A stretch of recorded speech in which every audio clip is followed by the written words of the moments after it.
What? Do you mean what? I mean what? You mean what? We're still going to be here? When? In the future? Is there going to be anywhere for us to be? That's a bit deep, isn't it? Well, it's a little bit, But I was having a think about stuff that's not going to be there in the future. What, like? Well, in particular, see, what I was having a ponder about was the North Pole. I mean, obviously the North Pole will be there, but... The ice part of it. The ice part of it, in our lifetime, there's going to be part of it not there. And I find that really mad that, I went to school and I learned where the countries were, and I never could have imagined that there would be a physical North Pole in our lifetime. It is a bit of a worry, in as much as, well, I'd say a bit of a worry. It's absolutely terrifying, actually. I mean, and I shouldn't chuckle. I don't know why I do. Because it's mad. It's absolute madness. The fact is that people have noticed that climate's being affected very heavily by greenhouse gases, and there's all sorts of other environmental issues as well. And they've been saying this.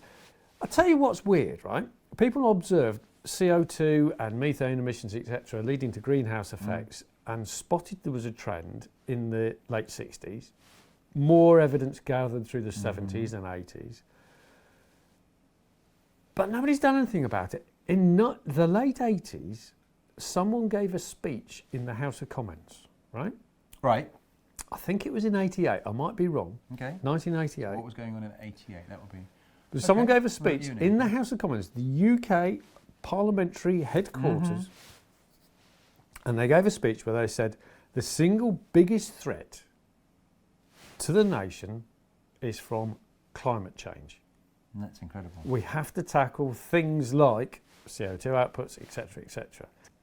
I'm just astonished. And then all of this time, I mean, nothing's happened. Nothing's happened. We've got to get an entire system which is based on stuff that doesn't pump rubbish into the air. And see, what's upsetting or what's infuriating is we kind of know how this works. I mean, we are on a planet, it's a ball, whizzing through space with thin little atmosphere over there, which allows us to live. All the other balls of rock nearby to us and all the ones we don't have that. And we know, because we look at stuff, we can see it heats up a little bit and it cools down a bit. This shell works to keep the heat in, otherwise it would, be horrible. And it's pretty delicate balance. Humans don't really do very well in very cold or very hot. I don't. No, you don't. I don't either, And when we think about very hot and very cold, it could be a lot colder and a lot hotter. Yeah. So we can see, we talk about everyone's did ice ages. We did ice ages when we were at school. We know the ice ages come and the ice comes and we understand it goes from one to the other. We know that. We don't properly understand quite what tips it over the edge. And we know there's some relationship with CO2. We can broadly, some incredible things. They can take a tube of ice out, which has got all these records, effectively from all the time, and the little bubbles of air that are trapped, they can say how much CO2, and they can go, look, there is a correlation between CO2 in the air and global temperatures. And when they do that, you see over millions of years, you see it's moved up and moved down, moved up. And now what we're going is it's doing that. And it's stupid levels. And you think about how much stuff, I mean, we know about cars. We do.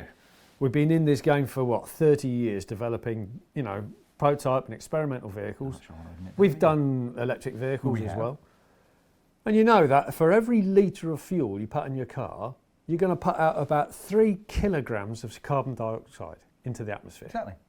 You think how big that is, and you think, well, there isn't that much space up there. And we all know what a glass house feels like. We're a greenhouse, that it's warm. And the way it works is because it traps the heat inside. So we know that there's a problem. We know there's technologies that can solve this. We can use, electric vehicles. We can use all these things. And there is problems with that, but all problems can be solved with a bit of engineering. And that engineering requires a bit of investment to actually make it happen. And no one's putting that in. They're just carrying on saying, oh, it'll be all right. We'll tweak this and tweak that. There's people that simply don't see it. I mean, and this is what I was talking about, the North Pole, that when here in England, and probably perhaps even America, probably a lot of countries, it's like there's global warming. There's some years they get really cold.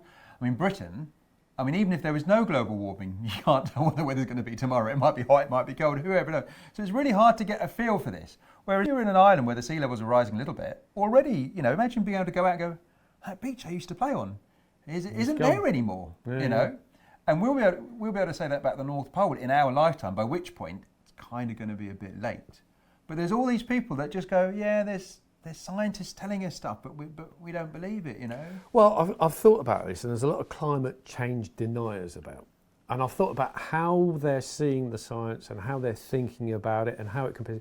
But I've come to the conclusion that as well, that basically fundamental climate change deniers are all bloody stupid idiots. I'm just fed up with explaining things and talking, and people just believe what they want to, and the planet's dying and nobody's doing anything about it. People aren't interested. It's really frustrating. And we've had over, as I say, since the 80s, people who were saying in Parliament, we need to do something about this, and Parliament has not done anything about it. Because they just can't see it.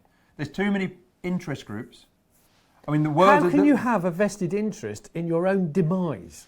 Because people don't think it's going to be in their time. They're only interested in profit for now. The people are interested in their money, their business, their so on. I don't think it's that. I think it is just don't see it? I think it is genuine stupidity. I think some people just don't. There is a degree of genuine stupidity, but I think there's people that just won't see anything. So you only. I didn't really want to get into discussion of religion, but you only have to look at the story of religion to see that huge quantities of the world, even if one of those groups is correct, that means almost everybody else is wrong. And they believe it really, really solidly. That's what it comes down to, is belief, isn't it? And the rejection of evidence. Yeah, well, this is what belief is. I mean, if you believe something, then that means it doesn't matter what evidence is shown to you. And the trouble with climate change is climate is enormously complicated. So trying to explain what the evidence actually means is really complicated. And unless we all want to do degrees in climate science, we're not going to understand all of it. We still only know a tiny little bit. And people want simple answers, don't they? And that you can't have a simple answer to a complex problem, because what you have is the wrong answer. Exactly. And yet we know we need to do something. I mean, I'm not sure what I can do. We will have electric transport. You and I will help contribute that. But time is running out. It is. We need to engineer something better. Yeah. Yeah. Let's hope. Better go on with it. We had.